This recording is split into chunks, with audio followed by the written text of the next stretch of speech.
কুণাল ঘোষের social media post মুখ্যমন্ত্রীকে ধন্যবাদ জানিয়ে পোস্ট করলেন কুণাল ঘোষ।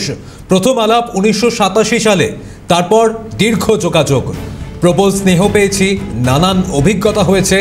বাংলাকে এইভাবেই নেতৃত্ব দিয়ে চলুন মমতা বন্দ্যোপাধ্যায়। আগের থেকে ভালো আছে বাংলা, বাংলা বাংলাভাষী এবং বাংলাভাষীকে আগলে রাখুন, পোস্টে লিখেছেন কুণাল ঘোষ। এবং তিনি আরও লিখেছেন, তৃণমূল পরিবারের এক সৈনিকের প্রণাম। সেই পোস্ট আপনাদের দেখাচ্ছি। তৃণমূল নেতা কুণাল ঘোষ তার এই সোশ্যাল মিডিয়া পোস্ট। মুখোমুখি হয়েছিলেন কুণাল ঘোষ আমাদের প্রতিনিধি রাজা সাহার সঙ্গে। কি কথোপকথন হয়েছে তাদের মধ্যে শোনাবো আপনাদের।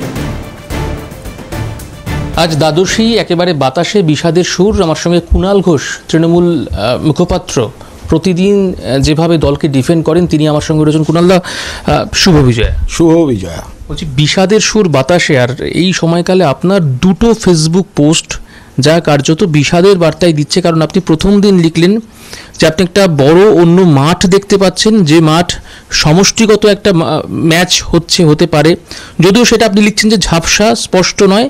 আবার আপনি লিখছেন সসম্মানে ব্যাটিং করতে আপনি প্রস্তুত।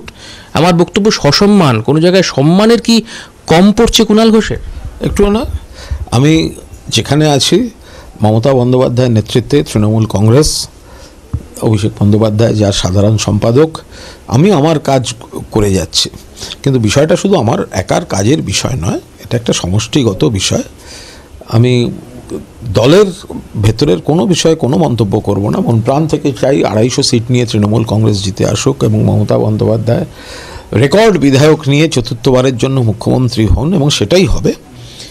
এবার সেই জায়গায় দাঁড়িয়ে যাতে আরেকজন কর্মী হিসাবে সেখানে যদি কোনো ভাবাবেগের কোনো প্রতিক্রিয়া বা বহিঃপ্রকাশ ফেসবুক পোস্টে কোনো শব্দ বিন্যাসে হয়ে থাকে, অতটুকুই।